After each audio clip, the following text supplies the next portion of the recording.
Estoy muy comprometida con eso. Sino también un viaje en el tiempo en nuestro interior. Volver a algo que está en nuestro interior, ¿vale? Entonces vamos a hacer esta primera parada y vamos a volver a aquello que es importante y que quizás hemos dejado a un lado, o aquello es importante que nunca hemos puesto realmente atención a cuán importante es para nosotros, ¿vale? Entonces vamos a volver a aquello que es íntimo, aquello que es cercano, ¿va? ¿Les parece bien? Y entonces, antes de iniciar, vamos a justo regresar en el tiempo muchos años atrás, a la época donde vivía un científico, un filósofo, un inventador griego que se llamaba Arquímedes. ¿Alguien lo conoce? Sí. ¿Alguien le suena? Muy bien. Bueno, pues les voy a contar un poco la historia de Arquímedes, de uno de sus mayores descubrimientos, ¿vale? Arquímedes en ese momento se enfrentó a una situación que lo sacó de su comodidad. Se enfrentó a algo que era un reto para él. ¿Por qué? Porque el rey de esa época mandó a hacer una corona de oro, pero tenía la duda y quería descubrir si esa corona era 100% hecha de oro o tenía otros metales, ¿vale? Entonces puso este reto, digamos, o este desafío en que necesitaba que descubrieran si esa corona era de oro puro o tenía otros metales y tenían que descubrirlo sin romper la corona. Entonces, en ese momento, con las herramientas que tenía la sociedad, los descubrimientos en ese punto, no se sabía cómo pudiera ser. Entonces, Arquímedes, para tratar de relajarse, de pensar, se echó un bañito, ¿verdad? Y estaba en su tina y él se mete la tina para relajarse, para estar pensando en cómo enfrentar este desafío en su vida. Y cuando él se mete en la tina, se da cuenta que el nivel de agua subió cuando él se metió al agua. Y entonces ahí algo hizo clic en su cabeza, en sus pensamientos, en todo lo que él creía. Hizo clic y entonces dijo una frase, que es la que está ahí. ¡Eureka! ¿Ya la han escuchado esa frase? Sí, ¿verdad? Eureka, que en griego significa lo encontré. Y dice que salió así desnudo gritando por todas las calles, Eureka, lo encontré, lo encontré, lo encontré. ¿Y qué encontró? Una solución, una respuesta. Una respuesta que no solo cambió la historia de la física, ¿no? Una respuesta que no solo resolvió ese conflicto en especial con el rey, sino que cambió mucho más que eso, ¿vale? Y entonces, ¿qué es lo que descubrió? Bueno, el principio, la ley de Arquímedes, justo habla, yo no sé nada de física, mis conocimientos son nulos, pero a mi entender lo que les quiero decir de la ley o el principio de Arquímedes es justo que el objeto, el fluido que se desplaza cuando se mete el objeto en el agua es igual al peso del objeto. ¿Sí me di a entender? ¿No, verdad? Un espacio. Eso. Eso. ¿Sí me di a entender? Sí, eso, muy bien. Entonces, eso es lo que él encontró. Entonces, encontró ese punto clave en su vida donde, bueno, al final tuvo más descubrimientos, pero ese eureka fue el principio de muchas cosas en la vida de Arquímedes, ¿vale? Ahora lo vamos a ver quizás con un ejemplo más parecido, más cotidiano o más adecuado a este retiro que estamos viendo. Vamos a leer Mateo 13, versículo 44 al 46, ¿vale? Por cuestiones de tiempo, yo tengo aquí la cita bíblica, nada más me gustaría que alguien me ayudara a leerla. ¿Quién quiere leerla? Gracias.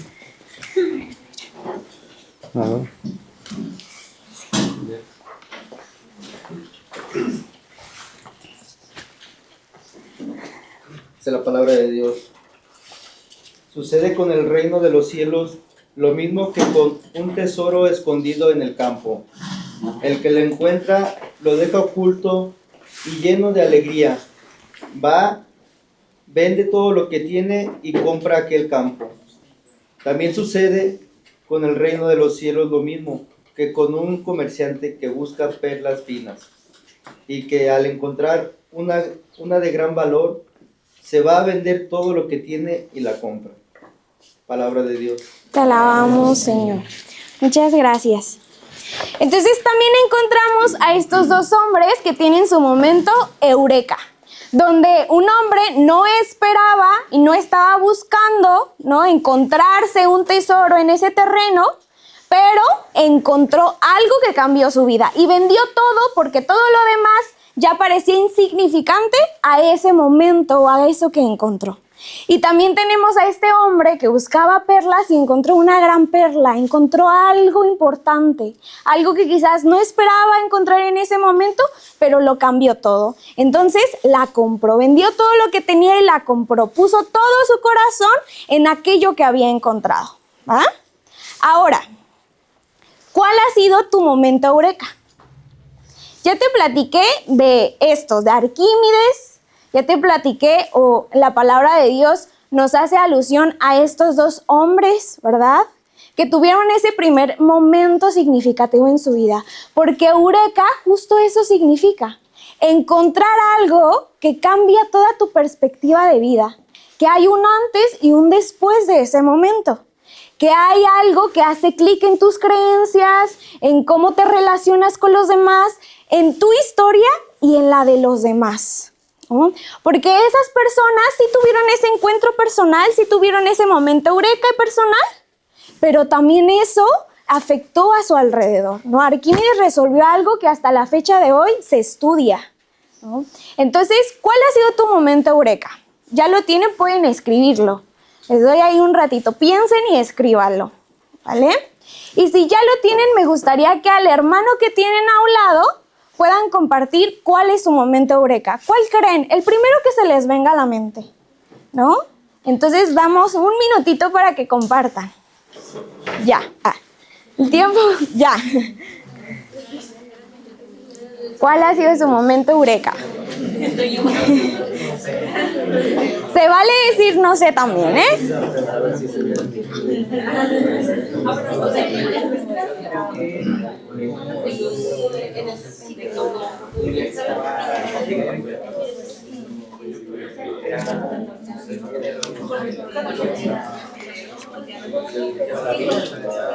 ¿A cualquier momento? Cualquier momento de tu vida que tú pienses que es un momento significativo. No importa si no es relacionado a Dios o algo así, pero un momento que para ti sea significativo.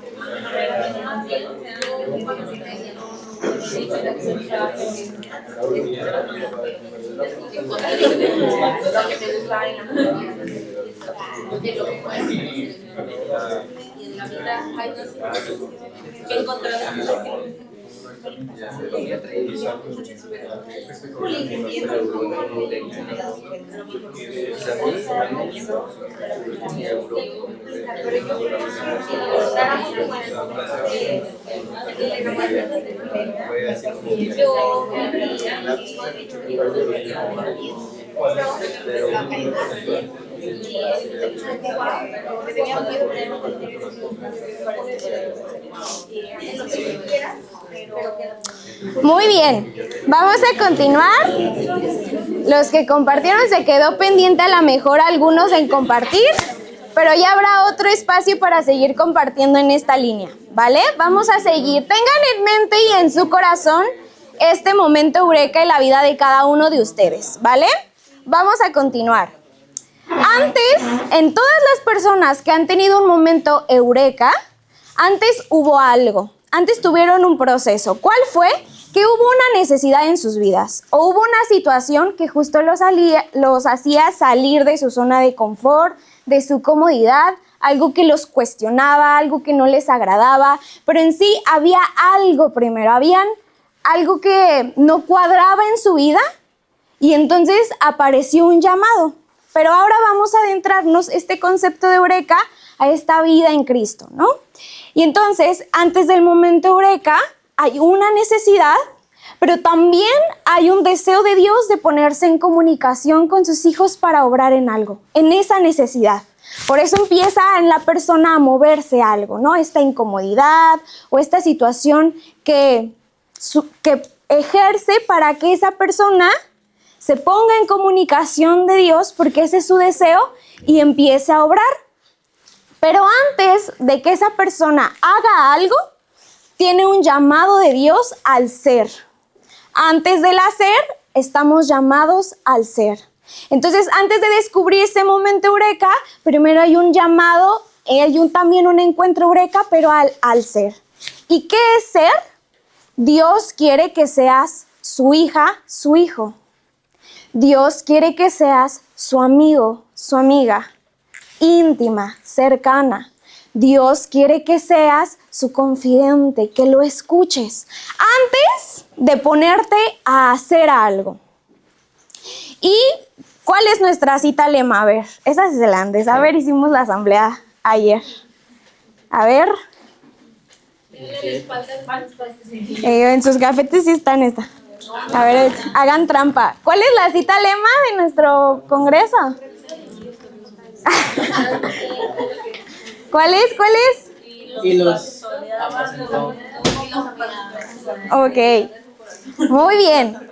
Es basado en el Salmo 78, ¿vale? Y todo el Salmo 78 es muy extenso, pero justo habla de todo el recorrido que tuvo el pueblo de Israel.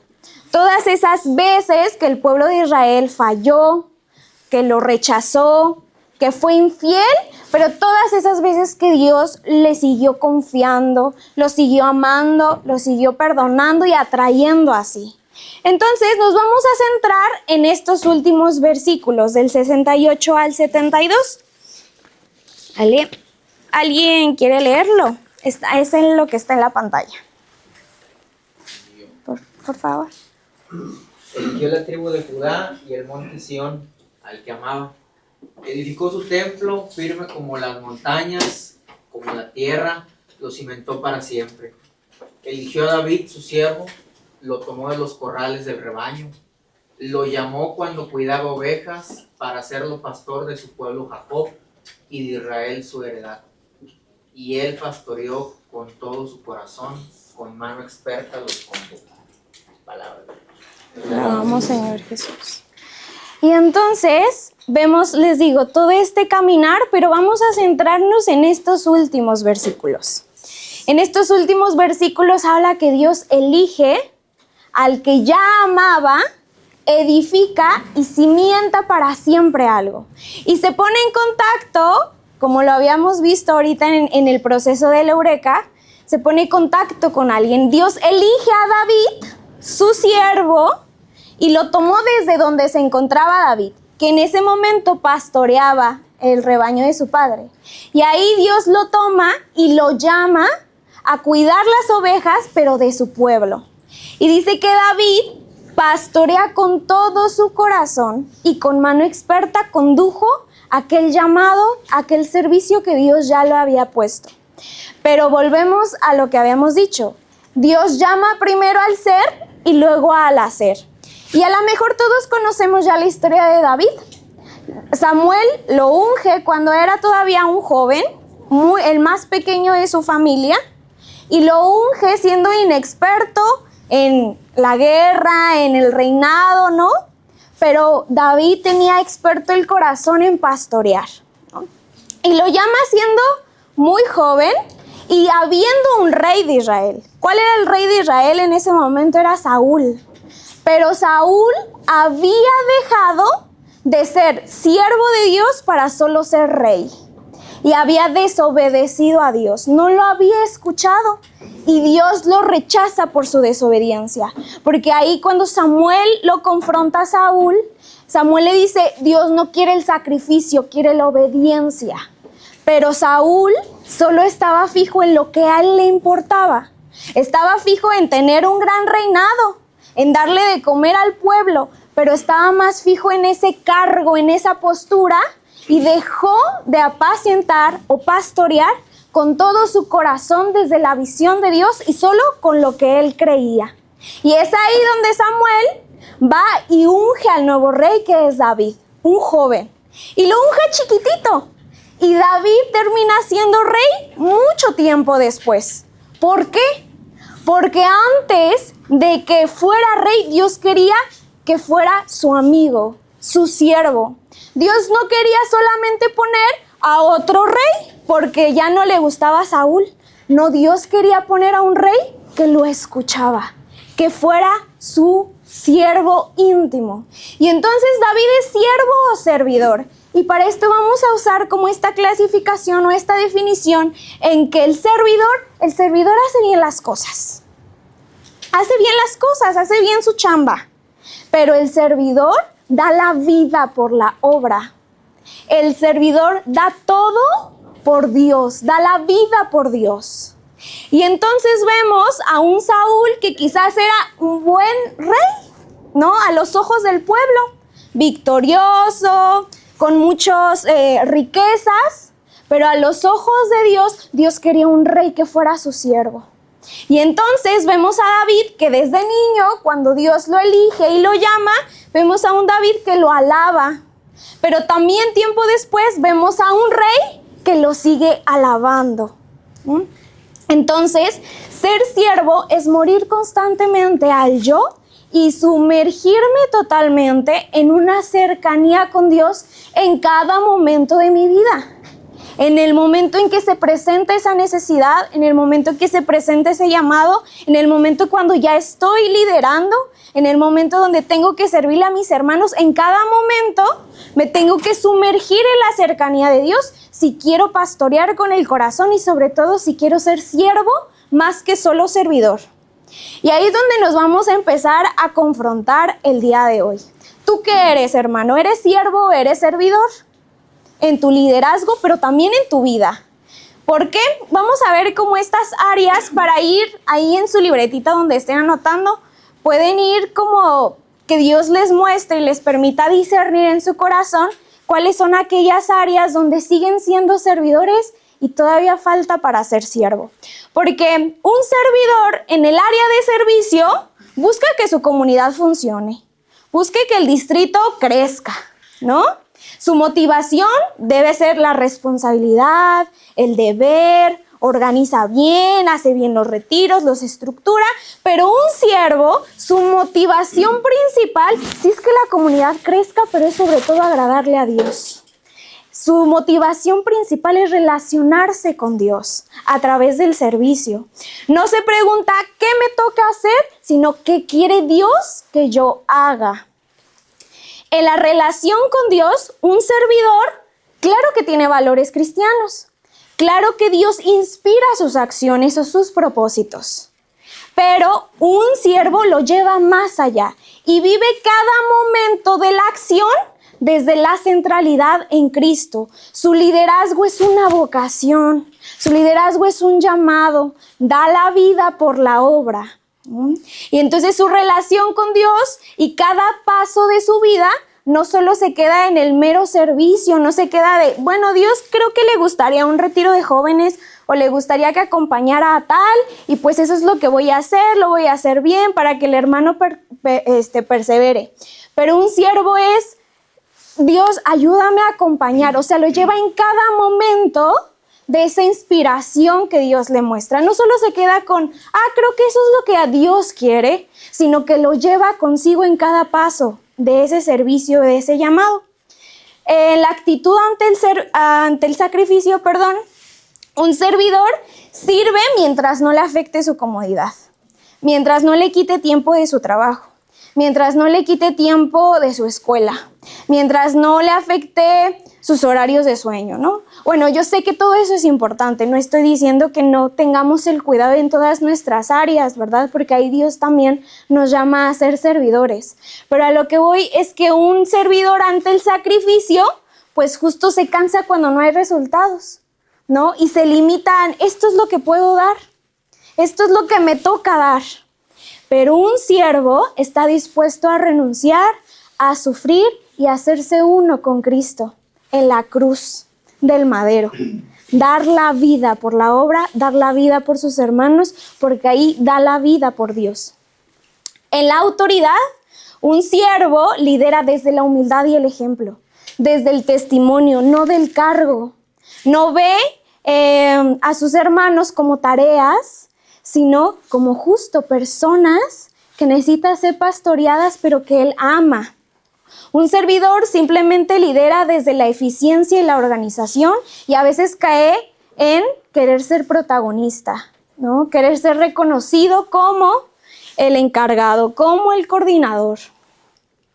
En la identidad personal, un servidor se queda en hago cosas para Dios, sirvo en la iglesia, coordino a los jóvenes, pero un siervo es pertenezco a Dios, le sirvo a Dios, mi vocación es estar con Dios.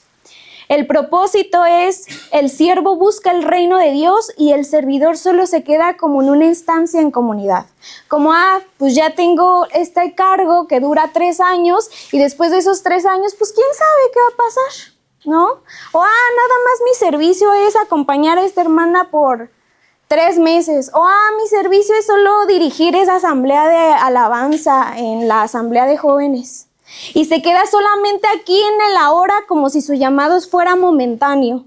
Y no lo arraiga a su identidad y lo convierte con un servicio diario que lo acerca a Dios, lo acerca a imitar a Dios. Está dispuesto a dar la vida en lo cotidiano, no solo en las veces que te toca tu asamblea, no solo las veces en las que vas a la comunidad. Un siervo, vive todos los días, todo el tiempo, dando y acercándose a Dios. En el éxito y el fracaso, el siervo confía en Dios más allá de los resultados y quizás el servidor solo se mide por los resultados, por los logros, por si se fueron jóvenes, por si llegaron jóvenes. En la relación con los demás, un siervo se dona por entero a su comunidad y ama incluso aunque no sea correspondido, aunque no sea anotado. Cuando un servidor quizás solamente ayuda y colabora con la comunidad, les digo momentáneamente, y se limita con esto me toca a mí y esto le toca a los demás.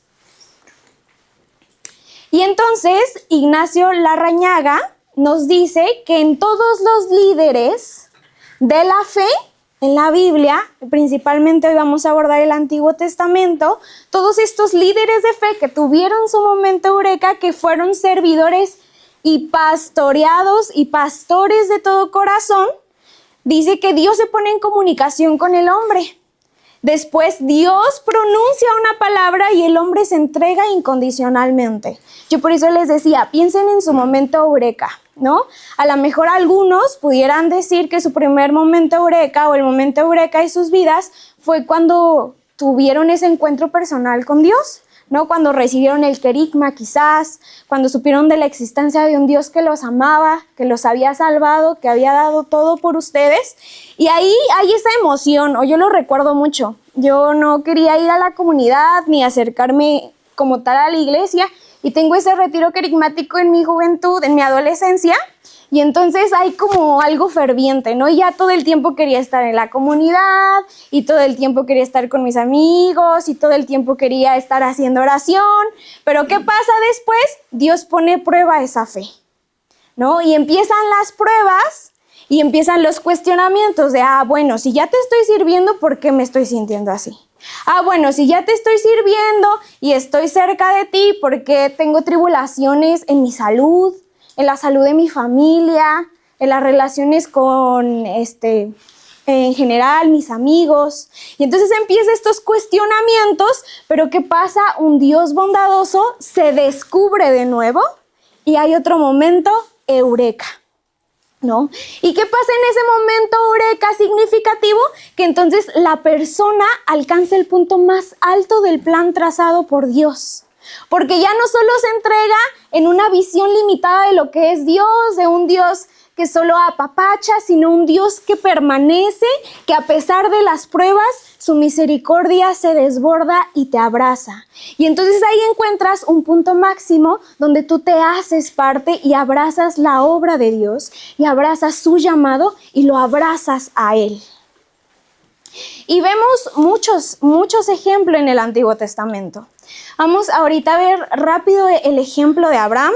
Abraham tiene un llamado y un momento eureka cuando Dios le dice, deja todo y salte, ¿no? Vámonos. Y Abraham deja todo a su pasado, todas sus tierras, todo lo que tenía y se aventura a creer en aquel que se había descubierto hacia él. Y después tenemos otro momento donde hay esta promesa de Dios, donde Dios firma una alianza solemne con Abraham, ¿no? Tú vas a ser padre de naciones, padre de generaciones. Y hay otro momento en el que Abraham en esos caminares de aquí a que tiene a Isaac, su primer hijo, bueno, su segundo hijo, pero donde tiene a esa promesa, pasan muchos años, porque Dios no solo quería que Abraham fuera un profeta más o un líder más, sino Abraham fuera su amigo, fuera cercano a él y que no confiara en la promesa, sino confiara en quien le estaba haciendo la promesa. Y entonces vamos de ser llamados al hacer, pero antes del hacer está la intimidad. Está el llamado a ser íntimos, a ser cercanos. Hoy Dios sí te está diciendo, pastorea con todo tu corazón, pero primero te está diciendo, sé mío, sé íntimo, acércate a mí. En la Lectio Divina, ¿no? Veíamos mucho, tú quédate aquí, junto a mí. Ese es el primer paso para pastorear con todo el corazón, la intimidad, el hecho de saberme cercano a Dios, amado, conocido por Él, elegido por Él. Pero sobre todo, al saberme conocido, amado y llamado, me envuelvo por completo en su amor.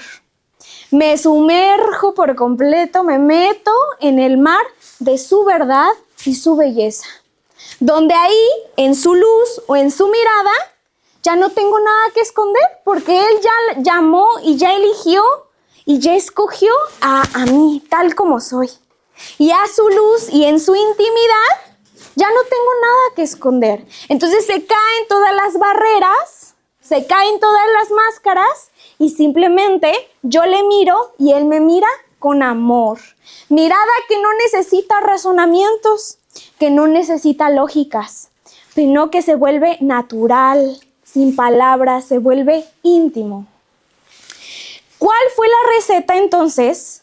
¿Cuál fue la receta secreta que tuvieron Abraham, Moisés, David, Jeremías? ¿Cuál fue entonces esta receta secreta que tuvieron estos grandes amigos íntimos de Dios, líderes y santos? La respuesta es que tuvieron un profundo abandono, un profundo espíritu de abandono a Dios, porque su brújula, la brújula de su vida y de sus decisiones, era la certeza de saberse amados y que Dios iba a estar con ellos. Era en una constante actitud de comunión con aquel que los amaba y de contemplación, de estar días, horas, años frente a su Dios y ahí una relación de amor.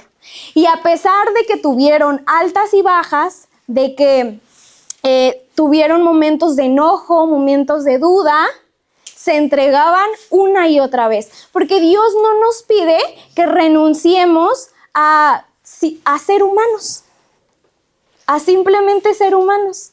Nos pide que en esa humanidad nos entreguemos una y otra vez a Él. Este es David, el más joven de mi casa, hijo de otra. ¿Hijo de tu vergüenza?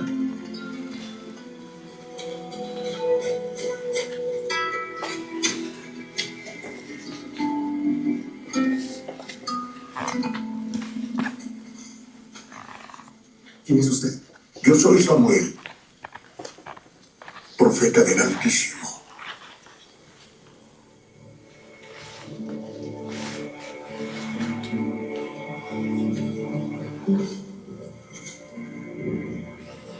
Mírame, hijo de Isaí.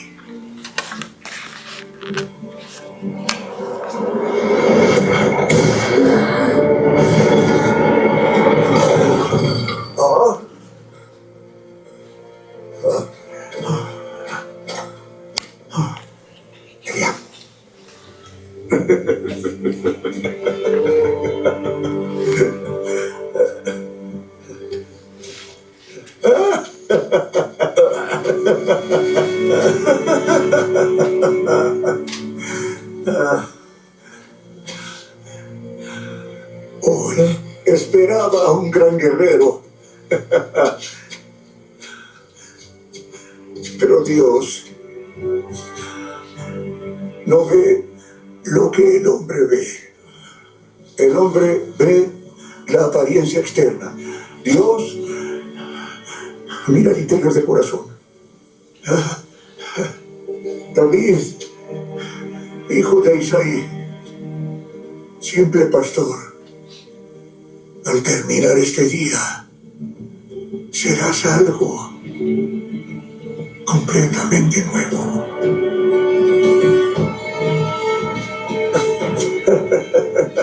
Ay, Dios es gracioso.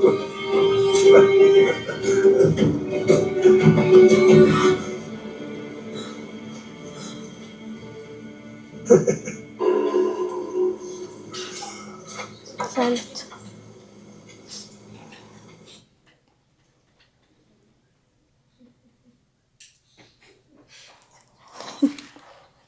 Conéctense el wifi.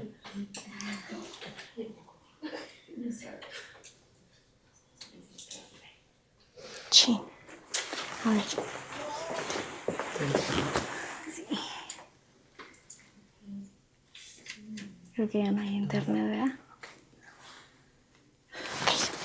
Muy bien, bueno, en la segunda parte del video es cuando ya le pone el aceite y decía Samuel ahí, pues igual porque es una serie, ¿no? Y le agregan más cosas, pero Samuel le decía algo que me gustaba mucho esa frase, que le decía, David, tu corazón siempre estuvo buscando a Dios y ahora Él te busca a ti, ¿no? Y entonces vemos, y en el Catecismo de la Iglesia, en el numeral 2579, que describen a David como un rey según el corazón de Dios, ¿no?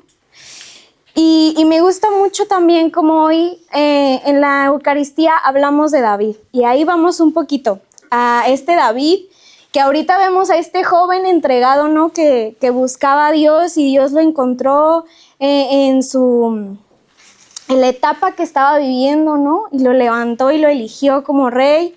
Pero también en la Eucaristía vimos a otro tipo de David, ¿no? Digamos como otra faceta de David.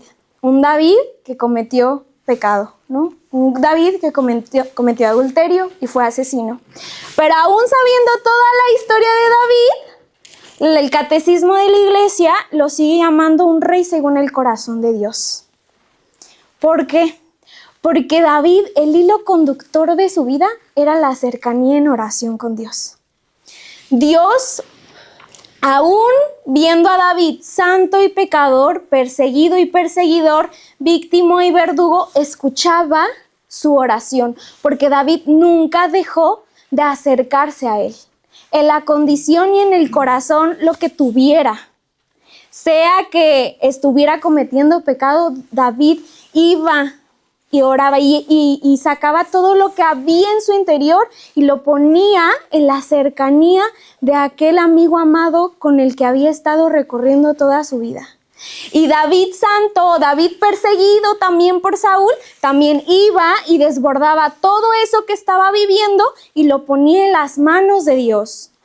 Porque ese era el verdadero hilo y ese era el verdadero sostén de David, la cercanía a través de la oración. Y el Papa Francisco, en una audiencia general del 2020, nos dice esto. ¿Alguien quiere leerlo? David nos enseña a poner todo en el diálogo con Dios, tanto la alegría como la culpa, el amor como el sufrimiento, la amistad o una enfermedad. Todo puede convertirse en una palabra dirigida a aquel que siempre nos escucha. Gracias. David justo nos enseña a que sea lo que estés pasando y sea lo que tengas en el corazón, hables con aquel que siempre te está escuchando, que conoce tu corazón y ese corazón fue el que eligió y el que le va a dotar de todo para lo que necesite para enfrentarse a lo que vaya a suceder en su vida.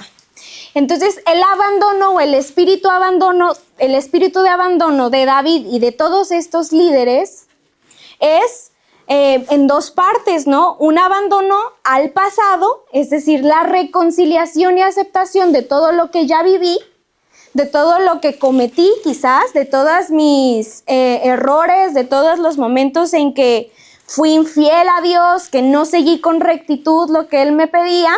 es también las cosas que salieron de mis manos y reconocer que todo eso ya queda abandonado en Dios y que Él todo lo transforma, un desastre lo puede transformar en un milagro.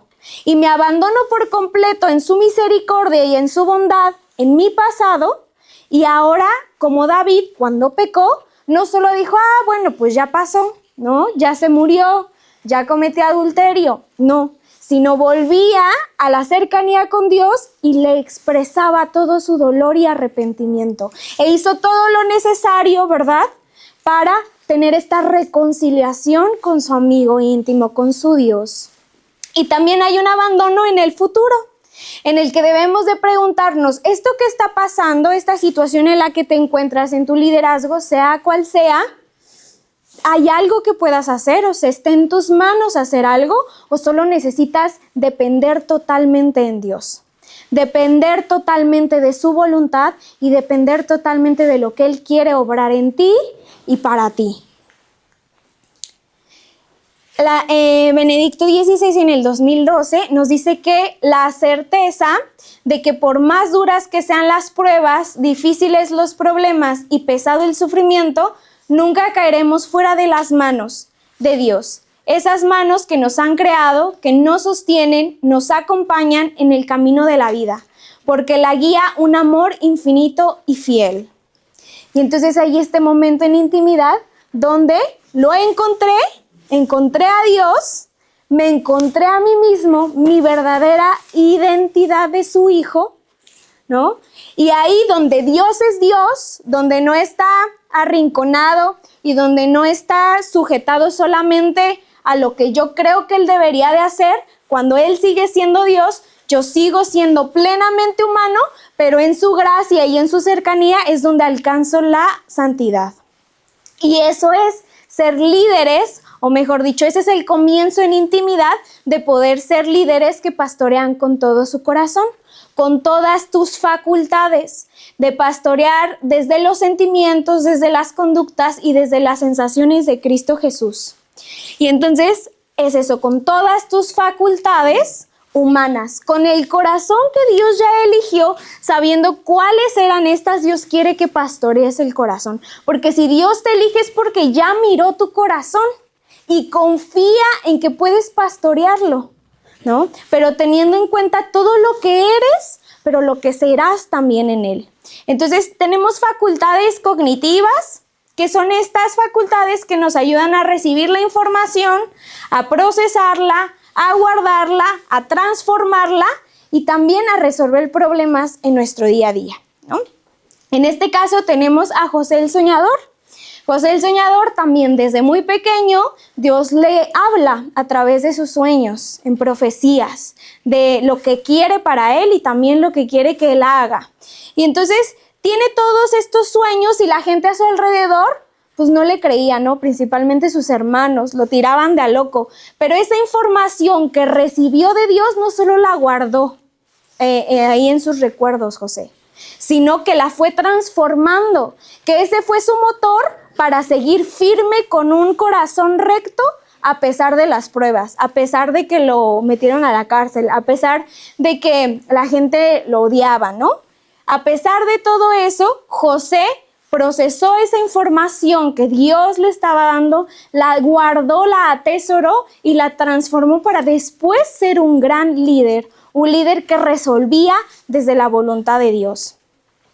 También tenemos facultades afectivas, que son aquellas que te permiten sentir, vincularte, regular tus emociones y sentimientos y darle significancia a lo que estás viviendo. Les decía, Dios te dio el corazón con toda esta gama de emociones, con esta gama de sentimientos. Dios no le sorprende que esas situaciones quizás te pongan triste, te enojen, te frustren. Eso es tu corazón, ¿no? Pero también en ese corazón te dio la capacidad de regular esas emociones y darles una significancia y darles una importancia en él. Como la mamá de Samuel, como lo vemos en Primera de Samuel. Ella vivía en una tristeza constante, en un rechazo y una frustración por su condición de estéril, por no poder tener hijos.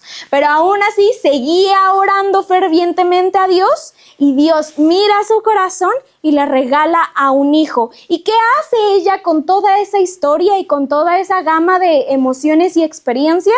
Lo transforma, le da un significado y va y consagra a su hijo Samuel para que le sirva. El gran profeta Samuel nació de una mujer que entregaba toda su experiencia emocional a Dios. Tenemos también las facultades conductuales. Vamos a leer Josué 10 del 11 al 15. Aquí también ya lo tengo. ¿Alguien me quiere ayudar a leerla?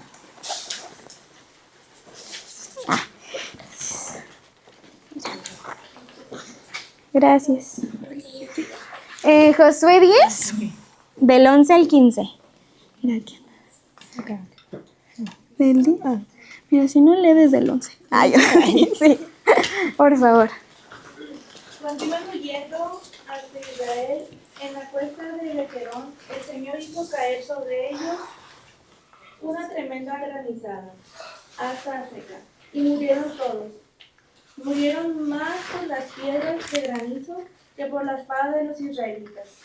El mismo día en que el Señor entregó a los amorreos en poder de los israelitas, Josué se dirigió al Señor y dijo: Sol, detente sobre Gabaón, y tú, luna, sobre el valle de Ayalón.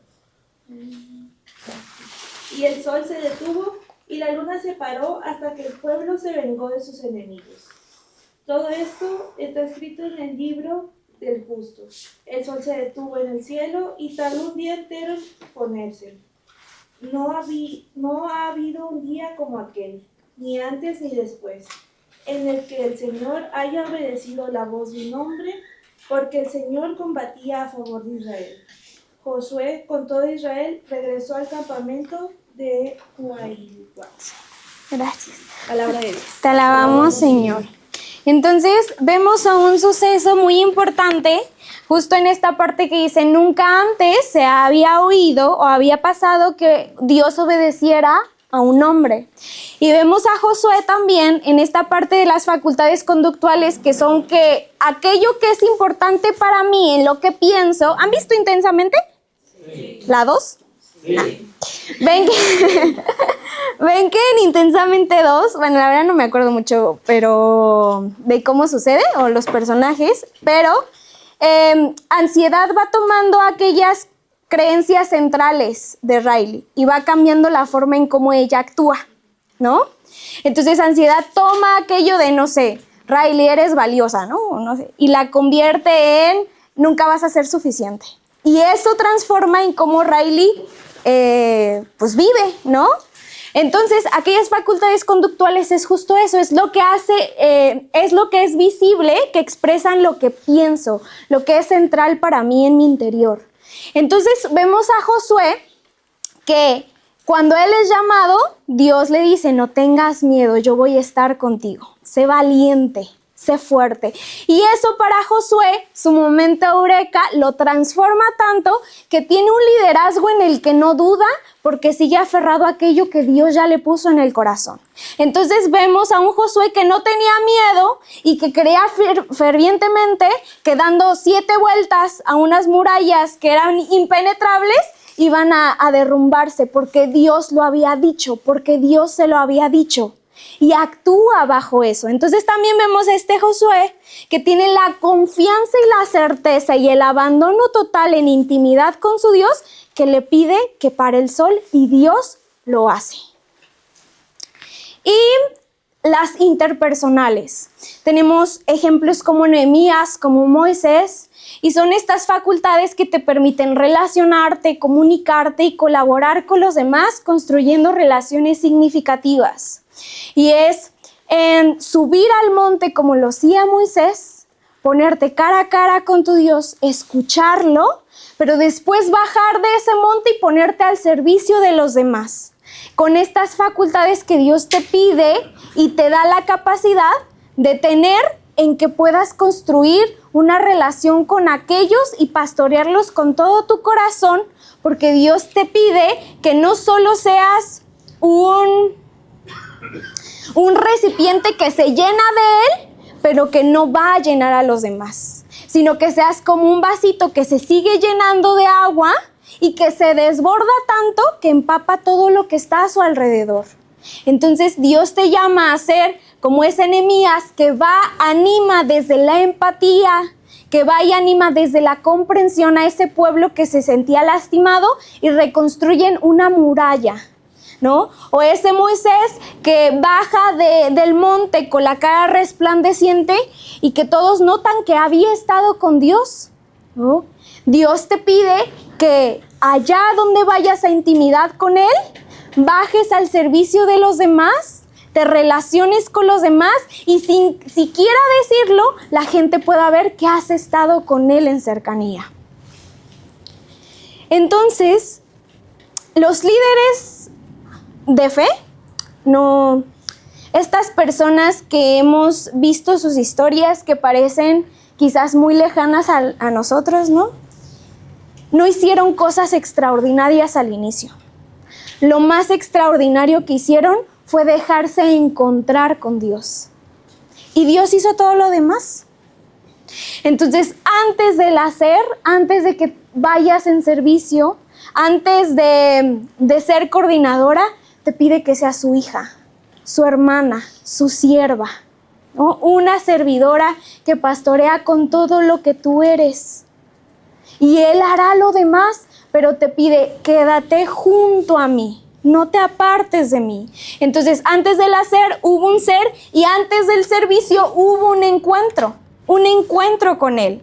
Antes de bajar al pueblo hubo que subir al monte, hubo que estar con Él y luego ya bajar al monte. Porque la intimidad con Dios no nos encierra, sino nos envía. Te hace más sensible, te hace más humano, te hace más vulnerable hacia los demás, pero te da la capacidad de amar más. Entonces, una intimidad con Dios no solo es engordarte a ti mismo espiritualmente, sino llenar tu corazón y servir para que otros se acerquen a Él. No lideramos desde la autosuficiencia de lo que Dios puede hacer en nosotros, sino de que nosotros no somos nada sin Él. Esa es la cuestión. No lo que Él puede obrar en nosotros, sino que nosotros no somos nada y no podemos hacer nada sin Él. Los líderes que Dios nos pide hoy ser, esos líderes que pastorean con todo el corazón, son líderes que no solo hagan cosas para Él, sino que permanezcan en Él y pastoreen con rectitud de corazón. ¿Vale? Vamos a tener, ahorita se pueden poner de pie. En esto que Dios les dijo en este momento, aquello que se quedó en su corazón, aquello que sigue como retumbando en sus pensamientos, aquella frase, aquel momento, guárdenlo en el corazón, pero hoy nos pide Dios ser íntimos, nos pide acercarnos hoy a Él, ¿vale? Entonces, se pueden poner todos de pie y van a cerrar sus ojos, ¿vale?